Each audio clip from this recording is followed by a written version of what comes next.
semua makhluk. Bahwa takdir kita ada perbedaan itu ya wajar, tapi bahwa definisi itu nyata. Tadi beliau menyebut termasuk satu saudara atau satu komunitas dengan makhluk-makhluk Allah yang lain. Pernah suatu saat Nabi memuji ada seorang nakal itu, diterima tobatnya Allah karena di jalan ketemu anjing, kemudian ngasih minum anjing itu dan Allah mengampuni. Meskipun secara hukum usul fikih tidak bisa digeneralisir, misalnya kalau minumin anjing 1 surga, kalau 100 tambah surga. Nanti lupa minumin manusia gara-gara kebanyakan minumin anjing gitu. Tapi apapun itu faktanya ada cerita di hadis seperti itu. Kemudian menyangkut komunitas internasional yang beberapa diantaranya tentu beda agama, beda keyakinan. Saya mau membacakan cerita di kitab Ar-Risalah Al-Qushairiyah. Jadi saya hanya membantu referensi-referensi yang diajarkan guru-guru kita.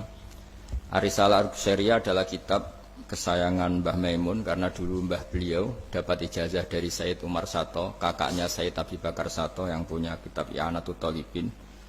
Dan kitab itu dibawa ke Indonesia sampai ke saya sebagai murid beliau. Di antara yang disebut dalam Ar-Risalah Al-Qushairiyah ini Thariqatu Ahlil Ilm, kitab Ar-Risalah Al-Qushairiyah itu. Saya baca nasnya atau ibaratnya atau teksnya.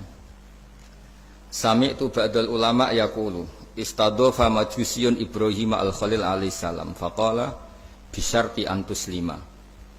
Famarral majusiyu fa'awhallahu ta'ala ilaihi mundu khamsina sanatan nut'imuhu ala kufri falau nawaltahu lukmatan min ghairi antu talibahu bitahyiri dini. Famado Ibrahim alaihissalam ala athari hatta adrakahu wa'tadhara ilaihi fasalahu anisabab fadhakara lahu dhalik fa aslamal majusiyu. Jadi suatu saat Nabi Ibrahim itu kan terkenal Abu Duyuf, orang yang mesti menservis tamu-tamu itu. Kita tahu dulu itu tidak ada warung, tidak ada hotel, tidak ada, ya pokoknya tidak ada mall. Sehingga kalau orang pergi itu kelaparan betul. Itu. Buat orang kaya pun kelaparan karena melewati padang pasir itu. Kalau sekarang kan orang mau sowan kiai makan dulu. Karena takutnya di rumah kiai kan makan sungkan, jadi makan dulu nanti di kiainya tinggal pura-pura makan. Kalau dulu memang makan nih tamu itu wajib betul, kalau tidak ya kelaparan betul tamu. Sehingga cerita suatu saat di antara tamu itu berakidah, berfaham majusi. Atau beragama majusi lah gampangannya itu. Terus Nabi Ibrahim nggak mau, saya mau ngasih makan syaratnya Anda harus Islam gitu. Akhirnya orang ini putus asa kemudian meninggalkan Nabi Ibrahim. Saat orang itu meninggalkan Nabi Ibrahim, Allah memberi wahyu ke Nabi Ibrahim. Orang itu umurnya 50 tahun dan dia hidup karena tak kasih makan. Terus kata Allah, mundu khamsina sanatan nut'imuhu ala kufri. Saya yang Tuhan saja ngasih makan dia 50 tahun tanpa syarat dia harus Islam. Kamu baru dimintai makan sehari mensyaratkan Islam. Walhasil terus Nabi Ibrahim ngejar orang majusi itu terus monggo-monggo makan di rumah saya. Singkat cerita terus orang majusi itu tanya, kenapa Anda berubah pikiran? Terus Nabi Ibrahim cerita bahwa beliau ditegur Allah kemudian harus melakukan itu. Jadi cerita-cerita seperti itu banyak. Dulu kita dengar para kiai sering cerita ketika seorang Yahudi rumahnya diusir Amr bin As untuk pembangunan masjid. Ketika lapor ke Sayyidina Umar, masjid itu yang mengambil tanahnya orang Yahudi harus dikembalikan ke orang Yahudi. Dulu guru-guru kita juga sering cerita Sayyidina Ali itu pedangnya dicuri sama orang Yahudi. Ketika ketemu di pasar atau di jalan, kemudian Sayyidina Ali yakin itu pedangnya, dilaporkan ke Qadhi Syurah. Setelah itu Sayyidina Ali diminta, buktinya apa? Saksinya siapa? Kalau itu pedang Anda, saksinya Hasan dan Husain. Tapi kata hakim, Sayyid Hasan Husain itu keluarga Anda, tidak sah jadi saksi. Zaman itu Sayyidina Ali masih berargumentasi, waqad qala Rasulullah sallallahu alaihi wasallam Hasanun wa Husainun sayyida syababi ahli jannah. Tapi kata Imam Surah tetap standar saksi itu tidak boleh dari keluarga. Singkat cerita, qadhinya itu pakai standar hukum usul fikih, al-qaulu qaulu sahibil yad. Yang dibenarkan adalah yang sekarang megang barang itu. Ketika enggak ada saksi, al-musaddaq yang dibenarkan al-qaulu qaulu sahibil yad, yang dibenarkan ya yang megang barang itu. Singkat cerita dimenangkan oleh orang Yahudi tadi. Setelah dimenangkan, Sayyidina Ali agak kecewa, masa seorang Amirul Mukminin sidang di pengadilan negeri kalah. Tapi orang Yahudi tadi akhirnya insaf, sadar sampai masuk Islam, sampai beliau ngendikan bihada taqumus sama wal ard, karena ini langit dan bumi berdiri karena keadilan itu. Jadi ini cerita-cerita referensi yang bisa menolong teman-teman siapapun berkomunitas internasional. Karena pikiran saya sederhana ya, al ilmu yurisul ahwal, ilmu itu melahirkan sikap. Jadi kalau kita punya referensi yang cukup tentang toleransi, insya Allah kita hidup di mana saja punya toleransi, karena toleransi itu juga ajaran agama. Di antara yang diceritakan para guru-guru kita adalah ketika Nabi mau dibunuh oleh orang namanya Daksur atau Duksur, siapa nggak tahu KTP-nya saya. Kiai-kiai kalau baca Daksur. Ketika beliau sedang santai di satu tempat, tahu-tahu ada orang yang mengambil pedangnya, kemudian bilang, "Mayyamna'uka minni ya Muhammad. Sekarang Anda sama saya berdua, siapa yang bisa menghalangi kamu?" Nabi dengan rileks menghentikan Allah. Kemudian si Daksur ini gemetar, pedang jatuh. Kemudian diambil Nabi. Sekarang ya Daksur, mayyamna'uka minni, yang bisa menghalangi kamu siapa? Orang itu bilang la ahada, tidak siapapun. Nabi dengan gampangnya fa'afa anhu, Nabi memaafkan. Padahal ini jenis harbi, jenis orang yang jelas punya niat bunuh. Terus artinya kita-kita yang ngaji di pesantren, saya ngaji di Mbah Maimun, punya Bapak Kiai Nur Salim, semuanya ngajarkan bahwa di mana-mana perang kekerasan itu ya karena kita diperangin. Udina lilladzina yuqatalun, karena kita diperangi kita boleh perang.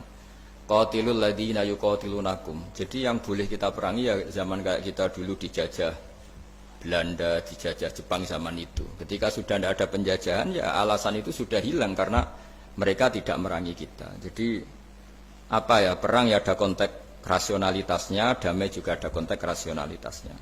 Tapi karena kita punya tradisi referensi, teman-teman yang di Jerman tak bantu, tadi ada kitab Arisalah Al-Qushairiyah, terus ada beberapa cerita-cerita tadi kayak Daksur. Kalau ayatnya jelas ya, jelas qatilul ladzina yuqatilunakum wa in janahu lisalmi fajnah laha wa tawakkal 'ala Allah. Bahkan seperti yang diceritakan Profesor Quraisy tadi, yang sedang kita benci pun bisa saja suatu saat teman. Dalam surat Mumtahanah itu atau Mumtahinah ada ayat asawwau ayyaj'ala bainakum wa bainal ladzina ataitum minhum mawaddah. Bisa saja orang yang sekarang kamu benci suatu saat kamu cintai. Wallahu qadir, itu Allah Maha Kuasa. Dan tadi saya menambahkan yang dikatakan Profesor Quraisy tentang belajar. Dulu Nabi itu enggak puasa Asyura. Tapi ketika datang ke Medina, orang-orang Yahudi itu puasa Asyura. Coba tanyakan ke mereka, kenapa puasa tanggal 10? Terus mereka menjawab, yaumun najawwahu fi Musa, itu hari yang Allah menyelamatkan Nabi Musa. Terus fa'amara bisyami, kemudian Nabi menyuruh sahabat puasa. Artinya dulu itu segampang itu hidup, itu sesuatu yang baik, apa, ya sudah ditiru. Meskipun kita tahu Nabi itu tentu mustaqil bil ijtihad, Nabi itu orang yang mandiri. Tapi memberi percontohan kita betapa gampangnya kita seperti itu. Dulu ada seorang Yahudiyah meminta sama Sayyidah Aisyah dan dikasih. Ketika dikasih, dia mendoakan semoga kamu Aisyah selamat dari siksa kubur. Zaman itu Sayyidah Aisyah itu belum tahu tentang siksa kubur, sehingga beliau engkar, enggak percaya. Tapi setelah Rasulullah datang dan diceritanin, Nabi, oh iya siksa kubur itu ada. Dan semenjak itu Nabi selalu isti'adah, minta perlindungan dari siksa kubur. Jadi dulu di komunitas-komunitas beda agama, sesuatu yang benar ya dibenarkan. Makanya kaidah umum dalam interaksi antar agama itu la tusaddiquhum wa la tukadzibuhum. Ya kamu jangan bilang iya, jangan-jangan enggak, ya jangan bilang tidak, jangan-jangan iya. Jadi aturan ilmunya jelas la tusaddiquhum wa la tukadzibuhum. Ya artinya sesuai referensi ilmu lah kira-kira begitu. Terus yang terakhir, ini saya mohon maaf sama komunitas di Jerman karena saya ini pura-puranya aja sibuk. Karena saya kira ini seberapa jam lagi saya ngajar ini. Nanti kalau saya tidak ngajar di sini yang ngundang agak-agak dosa. Jadi supaya sama-sama tidak dosa, ini saya ya nuruti jenengan, tapi ya karena saya ngajar ini juga yang datang orang macam-macam. Ada yang Kalimantan, Sumatera mau ngaji di sini. Ini seberapa jam lagi saya ngaji Sahih Muslim. Yang terakhir ini di halaman Kitabu Adabil Ulfa wal Ukhuwah halaman 285 dalam Ihya juz 2. Jadi kitab saya juz 2. Mungkin kalau beda cetakan yang jelas ikut Kitabu Adabil Ulfa wal Ukhuwah. Di sini diterangkan oleh Imam Ghazali dengan beberapa riwayat yang disebut al-jiranu salasatun. Bertetangga itu ada 3. Jarun lahu hakun wahid, ada tetangga yang punya hanya satu hak. Wa jarun lahu haqqani wa jarun lahu salah satu hukupin. Terus beliau cerita yang punya 3 hak itu ya tetangga, ya seagama, ya masih ada hubungan kerabat. Yang punya 2 hak ya tetangga, ya seagama. Terus wa amal ladzi lahu haqqun wahid fal jarul musyrik. Yang punya hak satu itu tetangga yang beda agama. Jadi intinya tetap dikasih hak meskipun beda agama. Sampai diantaranya disebutkan juga di halaman 287. Imam Ghazali ngendikan, beliau berfatwa dan beliau bercerita, rawahu Umar bin Syu'aib an Nabi an Jaddih anin Nabi. Qala Mujahid kuntu inda Abdullah bin Umar wa ghulamun lahu yaslahu syatan faqala ya ghulam idza salakhta fabda bijarinal yahudi. Abdullah bin Umar itu sedang memasak kambing, atau itu pembantunya ini sedang nguliti kambing. Itu pesannya Abdullah bin Umar, ya ghulam idza salakhta fabda bijarinal yahudi, nanti jangan lupa tetangga kita yang Yahudi. Ini di Ihya halaman 287. Hanya cerita kebaikan. Jadi cerita-cerita perang itu ya karena kita diperangin, tapi ya kalau kita dibaikin ya baik, itu ajaran Islam. Hatta qala dzalika miraron. Faqala lahu lima taqulu hadza. Ini pembantunya juga enggak langsung menerima. Kenapa? Saking enggak mau nerimanya diulang-ulang lagi oleh Abdullah bin Umar. Faqala inna Rasulullah sallallahu alaihi wasallam lam yazal yusina bil jar hatta khashina annahu sayuwarrithu. Kenapa engkau melakukan itu ya Abdullah bin Umar? Terus beliau menjawab, Rasulullah itu selalu berpesan untuk berbuat baik sama tetangga. Tadi kita tahu kalau tetangga punya 3 hak berarti seagama, ada hubungan kerabat, hakul jar berarti 3. Ada yang seagama dan tidak punya hubungan kerabat berarti punya 2 hak, yaitu satu agama dan kerabat. Ada yang punya 1 hak saja, ya tidak keluarga, tidak seagama, tapi karena tetangga itu juga tetap punya hak. Dan itu pun masuk kategori lam yazal yusina bil jar, termasuk orang-orang yang harus kita baikin. Ya kalau di Qur'annya kayak tadi ya, qatilul ladzina yuqatilunakum, boleh merangi ya yang merangi kita. Udzina lil ladzina yuqatalun, diberi hak merangi ya sama yang merangi kita, bukan yang tidak merangi kita. Terus waqala Hisyam, kanal Hasanu la yara ba'san antut imal jarul yahudiyya wan nasraniyya min udkhiyatik. Bahkan sebagian ulama di sini disebut Hasan Basri berpendapat kalau berkorban, kalau punya tetangga Yahudi yang butuh, nggak apa-apa dikasih dagingnya. Ini di halaman Ihya 287 juz 2. Jadi dari cerita-cerita itu dan referensi-referensi itu, teman-teman di Jerman nggak usah khawatir lah. Kalau kiai-kiai kayak kita itu berfatwa nggak boleh berkomunitas internasional, nanti takut begini-begini, ndak lah. Kita bacanya ya sama seperti yang dibaca Profesor Kures, sama yang dibaca guru-guru kita. Jadi itu kalau boleh dikatakan sumbangan saya lah, bahwa di kita di pesantren itu ajaran-ajarannya juga seperti itu. Dan tadi beberapa kita saya sebutkan halamannya supaya bisa dicari, supaya tidak kelihatan hoax, juga tidak bikinan saya gitu, supaya jelas itu. Dan saya mohon maaf karena nggak bisa ngikuti sampai selesai, tapi saya ngapresiasi, semoga jadi syawal yang baik, minal aidin wal faizin.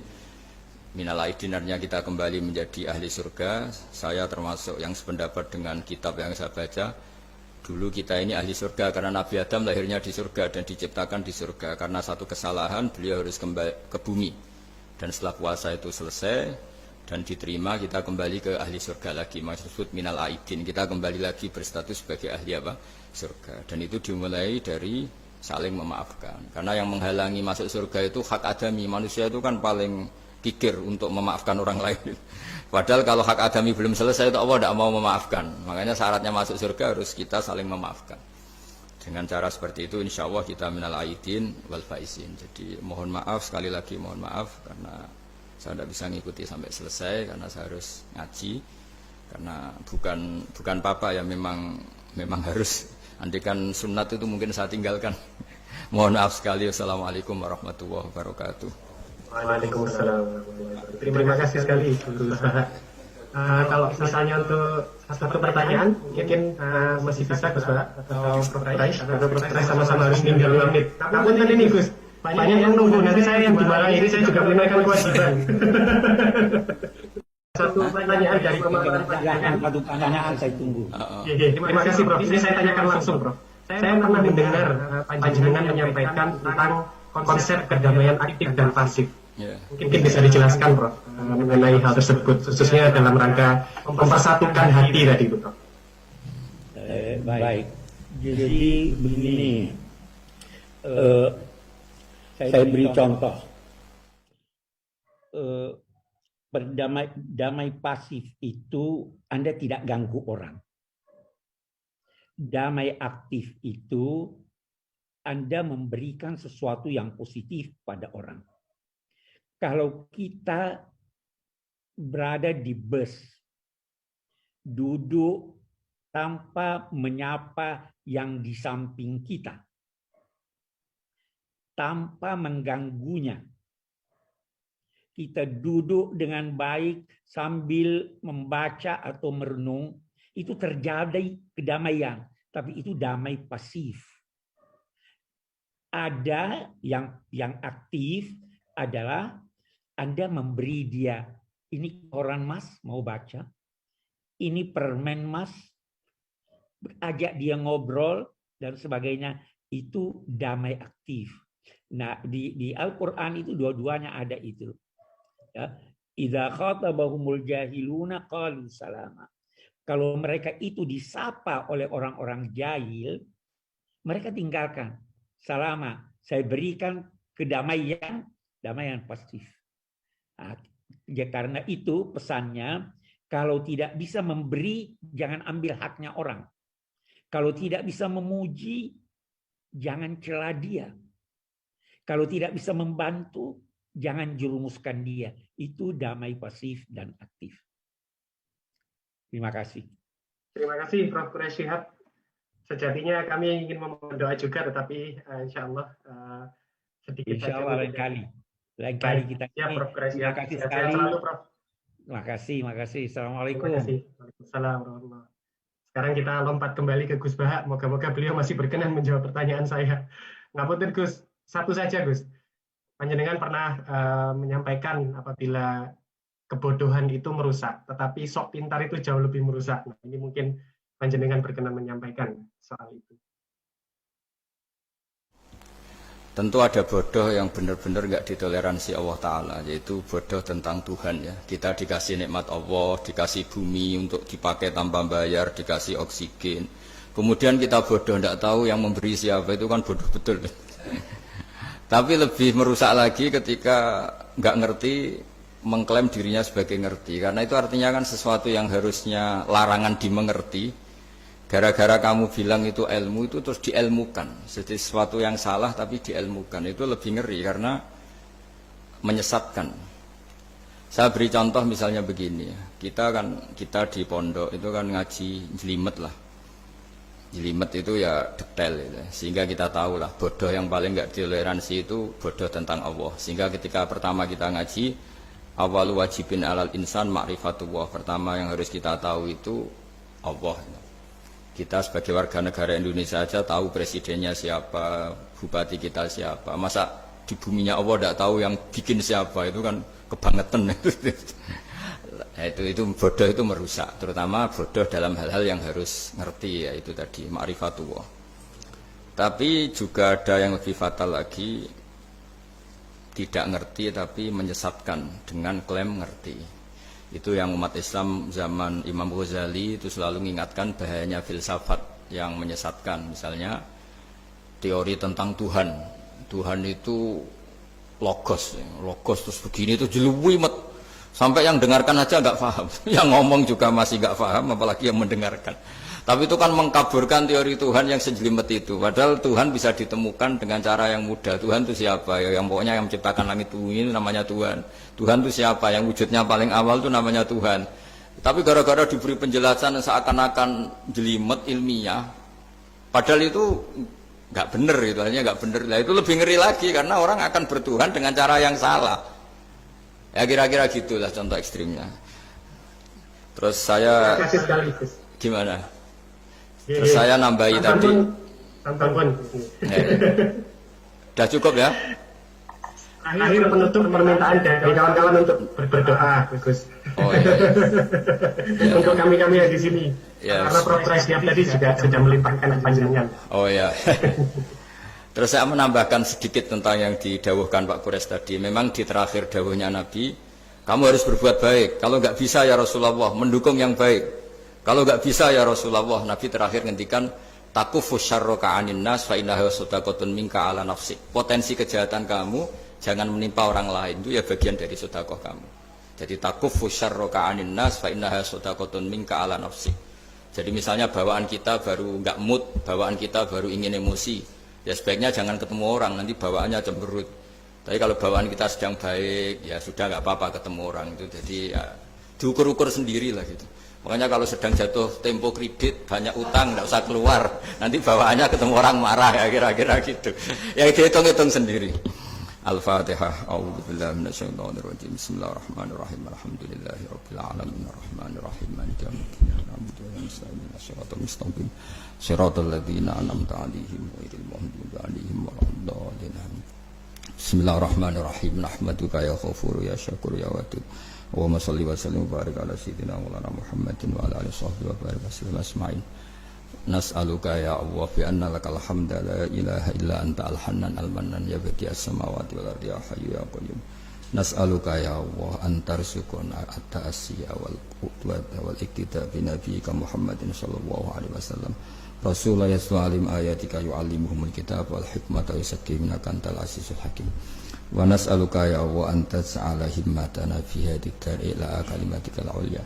Wasujuda laka warruku'a laka hatta nakuna ibadan laka ma'ari ayatin minka wa khiftin minka ya wa ir'ana fi aini ri'ayatik wa hfatna biftik nama kunna ya wa fi ardika wa fi mulkika ya wa faj'alna aminin mutmainin alladina la khawfun alaihim wa lahum yahzanun warzuqna al-bushra fid dunya wal akhirah urzuqna ya wa at-tawadduda wat tahaba ya wa sing yakunu dzalika sababan ya wa li ilahi kalimatika al-ulya wa khidmati dinika ya wa alal mahajjatil bayda lailuha kana hariha ya aqimna ala dzalika wa a'inna ala dzikrika wa syukrika wa husni ibadatik rabbana atina fid dunya hasanah fil akhirati hasanah wa qina adzabannar sallallahu ala sayyidina Muhammad wa baraka sallam subhana rabbika rabbil izzati amma yasifun salamun alal mursalin walhamdulillahi rabbil alamin. Al-Fatihah. Ar-Rahmanir-Rahim maliki yaumiddin iyyaka siratal mustaqim siratal ladzina an'amta 'alaihim ghairil maghdubi 'alaihim waladdallin. Nggih, mohon maaf. Assalamualaikum warahmatullahi wabarakatuh. Matur nuwun Gus Pak, nyuwun pangapunten saya. Mohon dimaafkan Gus. Terima kasih atas pemaparan yang luar biasa dari Prof. Syihab dan Haji Ahmad Hamdim Salim.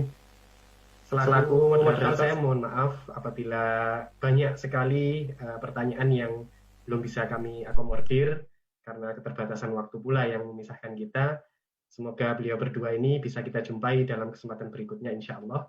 Dan apabila ada yang kurang berkenan dari saya juga mohon maaf sebesar-besarnya. Sekaligus